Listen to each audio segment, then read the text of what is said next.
Hey everyone, and welcome back. Yeah, welcome back. For today's deep dive, we're going to be tackling a topic that might seem a little dry at first glance, but trust me, it's anything but. Yeah. We're talking about money and banking. Ooh, We've got lectures from an econ course, nice. some recent news articles, Oh. even a piece on the Big Mac Index. A Big Mac Index. Love it. Love it. Which, yes, is a real thing, and it's actually pretty insightful. Oh, it's very insightful. So get ready to uncover some of those hidden forces that shape our financial world. Yeah, it's funny how we use money every single day, but we rarely stop to think about what it actually is or the systems that make it work. Yeah. This deep dive is going to give you the knowledge to not only understand those systems, but also to see how they're playing out like all around you. Yeah, I'm all for that. Yeah. So to kick things off, let's talk about Milton Friedman. Okay. This guy is a giant in the world of economics. Huge. Nobel Prize winner, who really shook things up with his ideas about monetary policy. Oh, yeah. Big time. So for folks who maybe aren't familiar with Friedman's work, what were some of his key ideas? Yeah, so Friedman was really famous for his skepticism about the government's ability to fine-tune the economy. Okay. He argued that trying to control things like interest rates or unemployment through monetary policy is ultimately like a fool's errand. So he was more about setting the stage for a healthy economy, not necessarily like micromanaging every single detail. Exactly. He believed that the Fed's primary job should be to prevent major economic disruptions. Okay. Kind of like a referee ensuring fair play, not picking winners and losers. Gotcha. And one of his most famous ideas is this concept of money neutrality. Okay. It basically means that simply increasing the money supply doesn't magically create real economic growth in the long run. So that famous example he used, like, imagine the government drops a bunch of cash from a helicopter. Oh, yeah. It wouldn't actually change anything. Well, in the short term, people might feel richer, right? And they might spend more. Right. But that boost is temporary. Ultimately, prices would just adjust upwards, Okay. eating away at that perceived wealth. Right, so you'd end up with the same amount of goods and services, just with higher price tags. Exactly. And we see this debate play out today Oh, yeah, all the time. with, government stimulus spending. Right. Does it actually boost the economy, or does it just create inflation? Right. Does it actually lead to real growth, or is it just this temporary sugar high? Right. It's a really complex question with no easy answers. Yeah, for sure. Makes you think twice about those free money schemes, huh? Yeah, absolutely. So it seems like Friedman was also pretty critical of the Federal Reserve's handling of the Great Depression. He argued that the Fed's actions actually made things worse by shrinking the money supply at the worst possible time. Really? Yeah, he believed they should have focused on stabilizing the banking system and preventing a collapse in lending. So it sounds like he was a big advocate for the Fed taking a more hands-off approach, at least compared to some other economists. To a certain extent, yes. Friedman believed in setting clear, predictable rules for monetary policy rather than relying on the discretion of policymakers who might be swayed by, political pressures or short-term thinking. Which brings us to the question of how different central banks around the world approach their mandates. Right. They don't all have the same goals, right? You're absolutely right. Some central banks, like the Reserve Bank of New Zealand, have a single mandate focused solely on price stability. Okay. Their main goal is to keep inflation low and predictable. Makes sense. Stable prices are good for everyone. Absolutely. Keeps things running smoothly. Right, exactly. But other central banks, like the U.S. Federal Reserve, have a dual mandate: price stability and maximum employment. That's right. So they're juggling two goals at the same time, Yeah. which can get a little tricky. It can get tricky for sure. I can imagine the pressure that they're under trying to keep both inflation and unemployment in check. Oh, absolutely. Seems like there's always someone who's unhappy with their decisions. Yeah. That's the reality of central banking right there. There's always going to be someone who's unhappy. So this dual mandate, I imagine, opens the door for a lot of debate about what the Fed should be prioritizing at any given moment. For sure. Like, for example, should they be concerned about asset bubbles, Right. like the U.S. housing bubble in the early 2000s? Exactly. Should they try to prevent them or just clean up the mess afterwards? It's a tough question. It is a tough question. And wasn't that a debate that played out between Alan Greenspan and Ben Bernanke, It was. who favored that mop-up approach? Yeah, they argued that identifying a bubble in real time is nearly impossible. Right. And trying to pop it prematurely could do more harm than good. Okay. Their strategy was basically to let the bubble run its course and then deal with the fallout afterwards. Kind of like letting a spilled glass of milk settle before you try to wipe it up. Uh-huh. I like that analogy. But as you can imagine, not everyone agreed with this approach. Right. Some economists argued that it created a moral hazard problem, encouraging excessive risk-taking because investors knew that they'd likely be bailed out if things went south. And that maybe this focus on cleaning up afterwards rather than preventing these issues in the first place might actually lead to higher inflation over time. Exactly. It's a complex debate with valid arguments on both sides. Right. And it ties back to that fundamental question we were discussing earlier about should central banks operate under strict rules like Friedman advocated, or should they have the flexibility to respond to changing conditions? Right. So it's that classic parenting dilemma. Do you set strict rules for your kids or give them more freedom and flexibility? Precisely. And there are pros and cons to both approaches. Right. A policy rule like a curfew can provide predictability, manage expectations, and maybe even make monetary policy more effective. Yeah. It sends a clear signal about what the central bank is trying to achieve. Right. But on the other hand, there's also a case to be made for discretion, Yeah. for being able to adapt to these unexpected situations. Right, like a global pandemic. Right, exactly. Something that you just can't plan for. Yeah, no rule book can anticipate every curveball the economy might throw our way. So it's all about finding that right balance between predictability and flexibility, Exactly. which is easier said than done. Way easier said than done. So let's dive into some specific policy rules that have been proposed over the years. Okay. I'm curious about Friedman's famous K% rule. He was all about keeping things simple, right? The K% rule basically says the Fed should just pick a target growth rate for the money supply somewhere between 3 and 5% and stick to it no matter what. So a nice, steady, predictable approach, even if the economy is going through some ups and downs. Exactly. No need for complex calculations or, trying to predict the future. Then you've got the Taylor rule, which is a bit more sophisticated. Right. This takes into account both inflation and the output cap, Yes. which is the difference between actual GDP and potential GDP. It's that gap between where we are and where we could be. So it adjusts the policy based on how hot or cold the economy is running. That's right. Makes sense. And there's actually evidence that the Fed has followed the Taylor rule fairly closely during certain periods. Interesting. Yeah. But what happens when normal monetary policy guided by these rules just isn't enough? That's a great question. Like during the 2008 financial crisis and the Great Recession, Exactly. things got pretty extreme. They did, in fact, at one point, the Taylor rule actually prescribed a negative federal funds rate, Which you can't have. which is impossible to achieve in practice. Right. It was a clear sign that the situation called for extraordinary measures.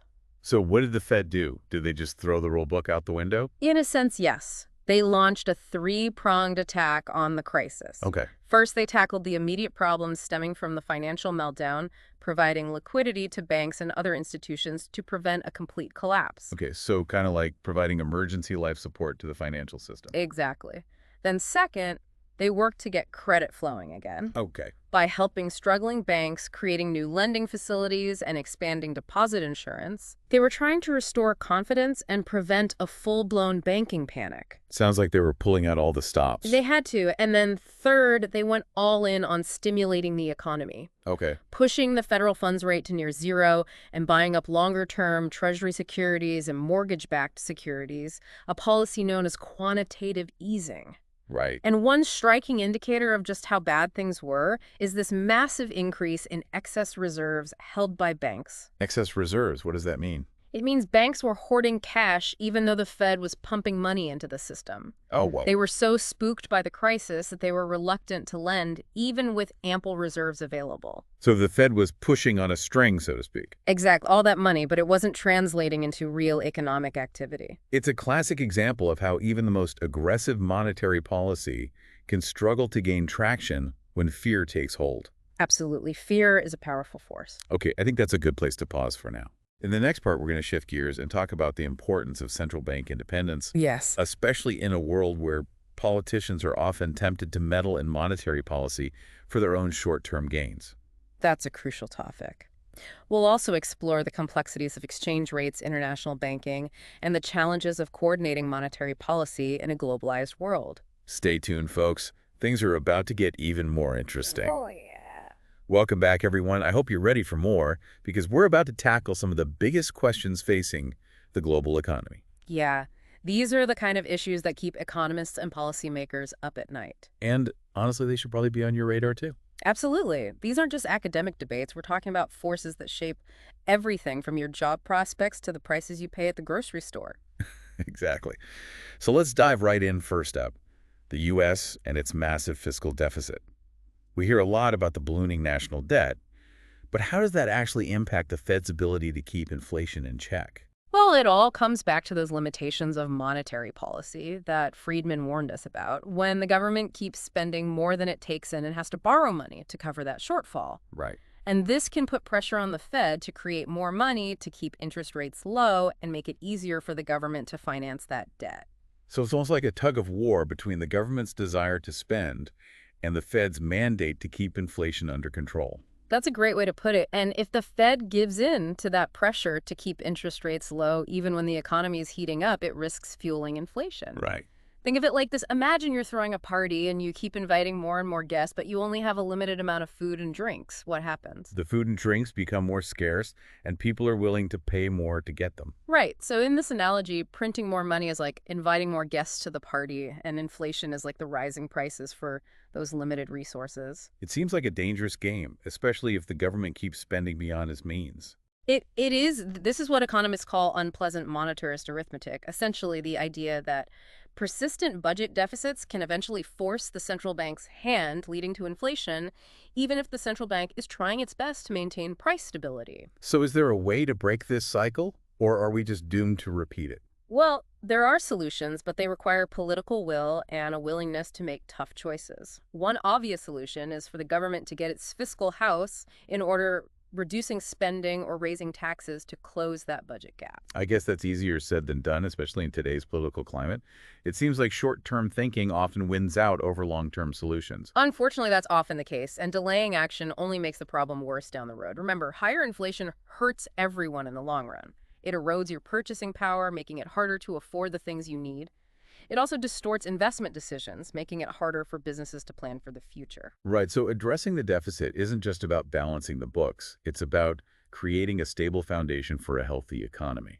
Exactly. It's a critical issue that deserves more attention. Okay, let's move on to another question that's been on my mind. The future of the euro. It was supposed to be this grand experiment in monetary union, bringing Europe closer together and boosting economic growth. But then came the sovereign debt crisis, and now we're seeing some cracks in the foundation. Can the euro survive these stresses and strains, especially with countries like Germany and Greece facing such different economic realities? The euro is fascinating because it highlights this inherent tension between the benefits of a shared currency and the challenges of coordinating monetary policy across very diverse economies. On the one hand, a single currency can simplify trade and investment, reducing transaction costs and promoting economic integration. It makes it easier for businesses to operate across borders and for consumers to travel and shop without having to worry about exchanging currencies. Exactly. But the flip side is that a single currency also means a single monetary policy set by the European Central Bank, and what might be the right interest rate for a booming economy like Germany could be disastrous for a country like Greece that's struggling with high debt and slow growth. So it's like trying to steer a ship with multiple engines, each running at a different speed. It's bound to create some turbulence, especially if those engines aren't synchronized. That's a great analogy, and we saw those tensions play out during the sovereign debt crisis.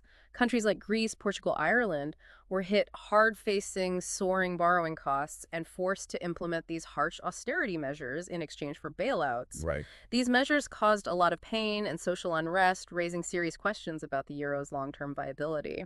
And it seems like those tensions aren't going away anytime soon. The fundamental question is, can a one-size-fits-all monetary policy really work for a region as diverse as the Eurozone? That's the million euro question. It's a delicate balancing act, and it's going to require a lot of creativity and political will to find solutions that work for everyone. Okay, on to our final big question. Will U.S. regulators finally find a way to tackle the too-big-to-fail problem and prevent future bailouts of giant financial institutions? It seems like every time there's a crisis, taxpayers end up footing the bill to rescue these behemoths. The too big to fail problem is a classic case of moral hazard. If big banks know they'll be bailed out if they take excessive risks, they have less incentive to act prudently. It's heads they win, tails the taxpayers lose. We saw that play out spectacularly in 2008. But haven't there been attempts to fix this, like the Dodd-Frank Act? Dodd-Frank was a significant step forward. It gave regulators more power to oversee large financial institutions and to wind them down in an orderly manner if they fail without causing a systemic meltdown. So the idea is to make it possible to let a big bank fail without bringing down the entire financial system. Exactly, but there's still a lot of debate about whether Dodd-Frank goes far enough. Some argue that the implicit guarantee of a bailout still exists and that banks have actually become even bigger and more interconnected since the crisis. So the risks might be even greater now than they were before. That's a valid concern, and this is where the rubber meets the road. Are regulators willing to let a big bank fail, even if it's politically unpopular and potentially painful in the short term? Because ultimately, that's the only way to truly break the cycle of moral hazard. Exactly. It's about creating a system where failure is possible and the consequences are borne by those who took the risks, not by taxpayers. It's a tough challenge, but an essential one if we want to build a more stable and resilient financial system. Okay, I want to take a step back for a moment and think about how these three questions connect. They all seem to point to this tension between national sovereignty and global interdependence. That's a great observation in today's world. With capital flowing freely across borders, countries are no longer islands, their economic destinies are intertwined, and they need to cooperate to solve these shared problems. We've seen this with the need for global coordination to combat climate change, and it's clear that the same logic applies to financial stability. Absolutely. We can't ignore the interconnectedness of the global financial system. What happens in one country can ripple through markets around the world. So whether it's coordinating monetary policy, managing exchange rates, or regulating global banks' cooperation is essential. And finding that balance between national interests and global cooperation is Hmm. one of the defining challenges of our time. It is, but before we move on to the final part of our deep dive, I think it's worth pausing to reflect on the nature of money itself. Okay, back to basics. What is money, really, and how has it evolved over time? I mean, it used to be seashells and gold coins. Now it's numbers on a screen. It's all pretty mind-blowing when you think about it. It is, at its core, money is anything that's widely accepted as a medium of exchange. It's what allows us to buy and sell goods and services, to measure their value, and to store wealth for the future. And as you said, it's taken many forms throughout history, from those early forms like seashells and precious metals to paper money, and now increasingly digital currencies. It's interesting to think about how technology has driven this evolution we're seeing that play out right now with the rise of cryptocurrencies like Bitcoin and Ethereum. They're challenging traditional notions of what money is and how it works. Cryptocurrencies are decentralized, meaning they're not controlled by any government or central bank, and they operate on blockchain technology, which Mhm. offers the secure and transparent way to record and verify transactions. So they have the potential to disrupt the traditional financial system, but will they actually become mainstream, or is it just a lot of hype? That's the big question. There are passionate arguments on both sides. Some see cryptocurrencies as the future of money, offering freedom from government control and the potential for greater financial inclusion. Others see them as a speculative bubble ripe for a crash. It's definitely a space to watch. Okay, let's wrap up this part of our deep dive here.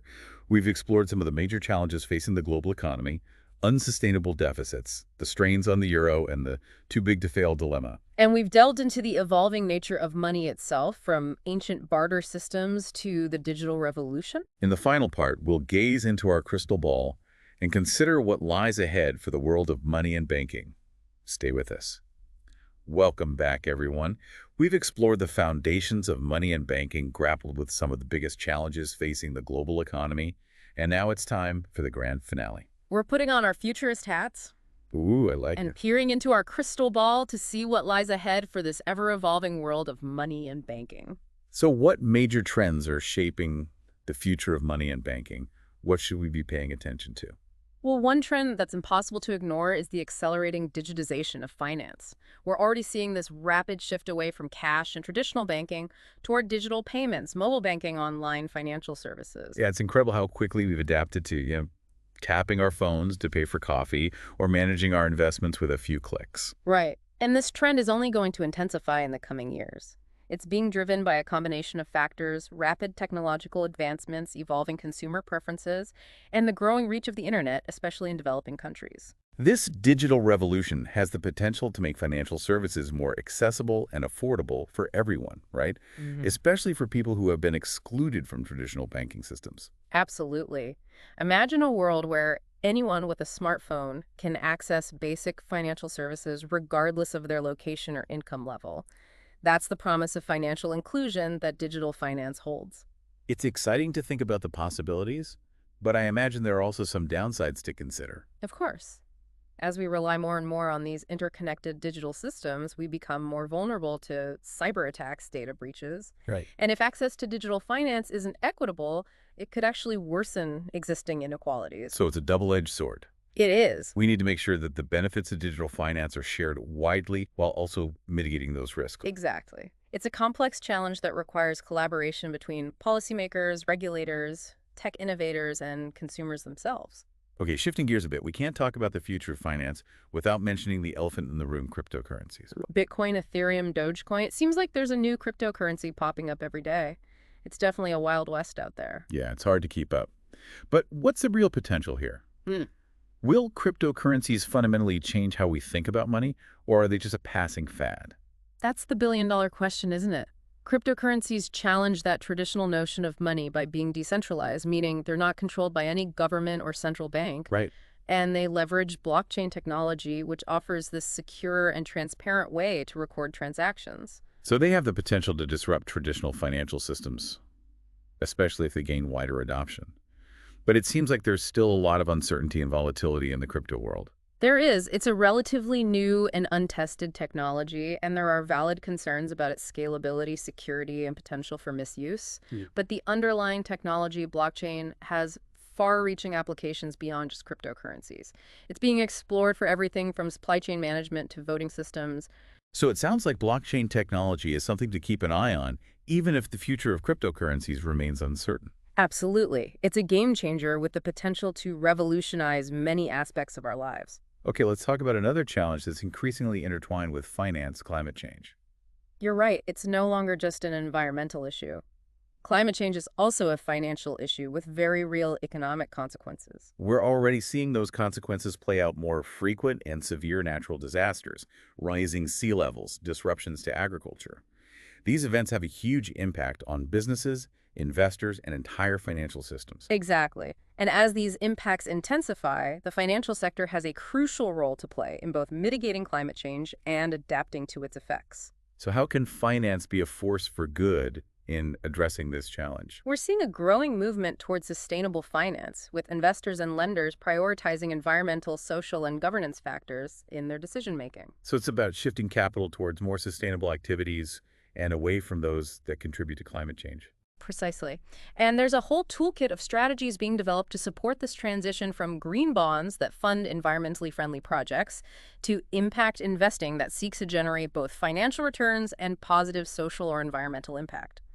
There are also efforts to incorporate climate risk assessments into financial decision-making to better understand and manage the potential impacts of climate change. It's encouraging to see the financial world waking up to the reality of climate change and taking steps to address it. It is, but there's still a lot of work to be done. We need to move faster and at a larger scale to truly align financial flows with the goals of a sustainable future. Okay, one final question for you. Yeah. What advice would you give to someone who's trying to navigate this complex and rapidly changing world of money and banking? That's a great question. I think the most important thing is to be informed and engaged. Don't be passive. Stay curious, keep learning, and don't be afraid to ask questions. So read widely, listen to podcasts like this one, talk to experts in the field. Exactly. Financial literacy is essential in today's world. And remember, there's no one-size-fits-all approach. What works for one person might not work for another. So take the time to understand your own financial goals and values and seek out information and advice that aligns with those goals. That's great advice. And before we wrap up, I want to emphasize something you said earlier. The world of money and banking is ultimately about people. It is. It's about how we use these tools and systems to meet our needs, achieve our dreams, and build a better future for ourselves and our communities. Well said. I think that's a perfect note to end on. Thanks for joining us on this deep dive into the fascinating world of money and banking. I hope you've learned something new and feel inspired to keep exploring. It's been a pleasure. And remember, this is just the beginning. There's always more to learn and discover. Stay curious, stay engaged, and keep diving deep.